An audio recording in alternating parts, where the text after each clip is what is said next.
This fight between Garou versus Saitama is going to be a very different, at least as far as I can gather, a very different conclusion of a major fight of an arc. Because it's very obvious here that Saitama's job isn't to kill or take down Garou per se, like you normally will with a villain. So let's say, for example, the Asha Kabuto, or the Carnage Kabuto, or let's say the Deep Sea King, or let's say even Lord Boros, Monster Lord Orochi, guys like that. No. Saitama's job isn't to take down Garou per se. It's to save Garou. It's to save Garou from himself, because Garou keeps on playing these monster games. Garou is a fake. He's a phony. He's a cosplayer.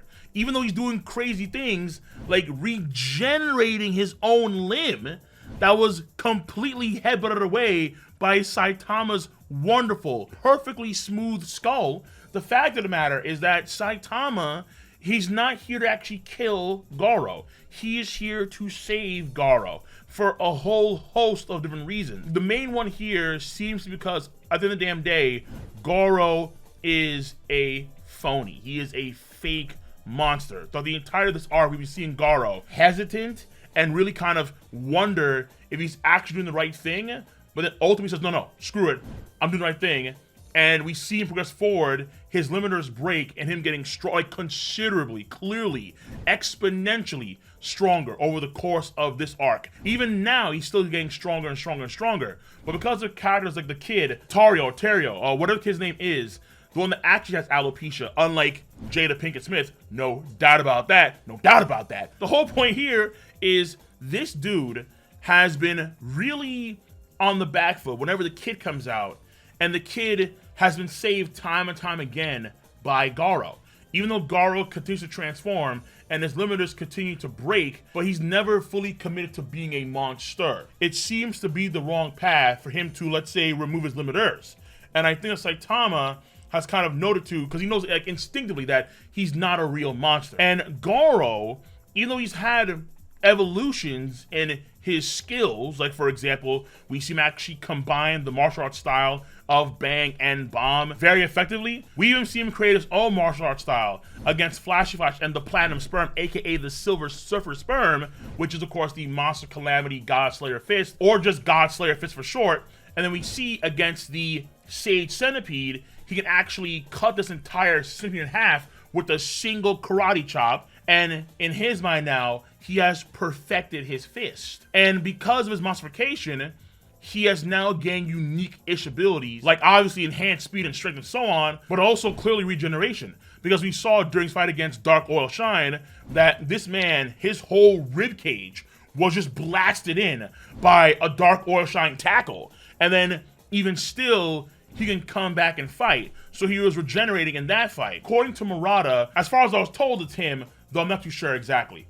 But according to Murata, let's say allegedly Murata, during that fight, when we see these black swirls around Garou, that's Garou actually absorbing dark matter to heal and recover, which is very interesting, to say the least. So when we see in chapter 1 Punch Man, him literally reform his arm in a somewhat spiral-ish fashion, kind of like what you see in Tengen Toppa Gurren Lagann, where that spiral energy, where it's like infinite energy. Garou's doing like the same thing here, allegedly, as far as I've been told by guys like Sky King Ziz and so on Discord. That's what he's kind of doing, which is interesting if you can, because Garou, I think at this point in time, even though he's gone through some intense monstrification and he's broken limiters, is probably in the wrong direction, like the wrong path in how he's breaking his limiters. Meaning he should be breaking his limiters in a hero-ish savior kind of way rather than a monster kind of way, because he's clearly trying to help out all of humanity by being this absolute evil.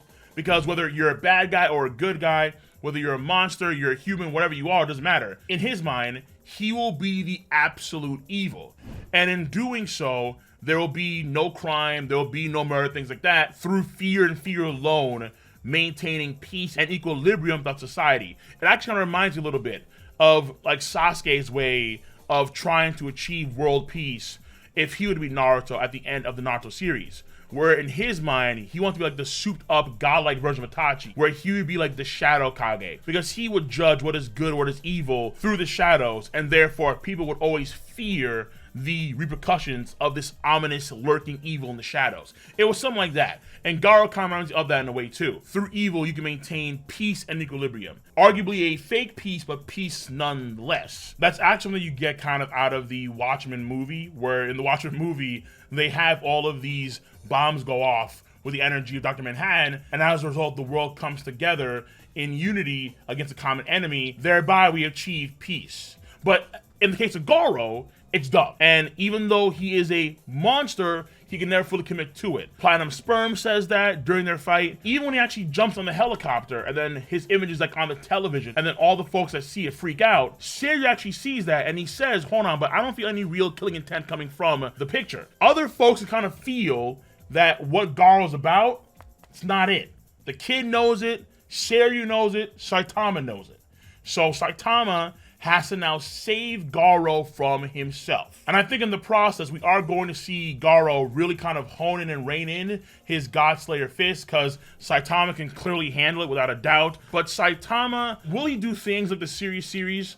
Probably, yeah. Like, given how powerful Garou is, and given how Garou is going to get stronger over the course of this fight, and how his limiters will continue to be broken, because he'll probably still get mad and more pissed off. And he himself actually realized in this chapter, latest chapter One Punch Man, that through his rage, his body is transforming. But in Garou's case, I argue that him transforming and removing his limiters through rage and through malice and through frustration, that's going to be the improper way to remove his limiters, ultimately speaking. I'm not too sure if we're going to see him, let's say, utilize his martial arts skill effectively when he has completely succumbed to his rage. That's the thing here. We can kind of see during his fight against Bang and Bomb that off the rip, he was completely submerged in his rage, but he was still performing these great martial arts skills. But his fists were only perfected only after all the efforts that Banga took to really try and bring back his disciple from the whirlwind of his mental monstrification. That's why he has that crack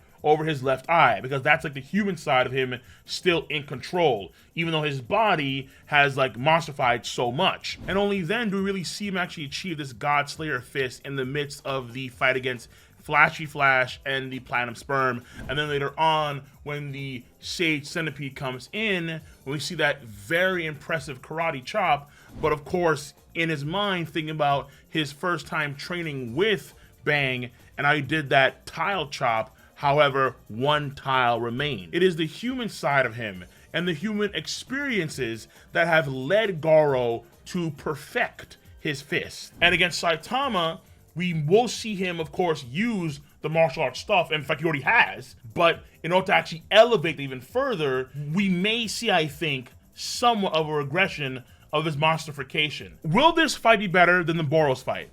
There's a good chance, yes. But will it be of the same lethality? No.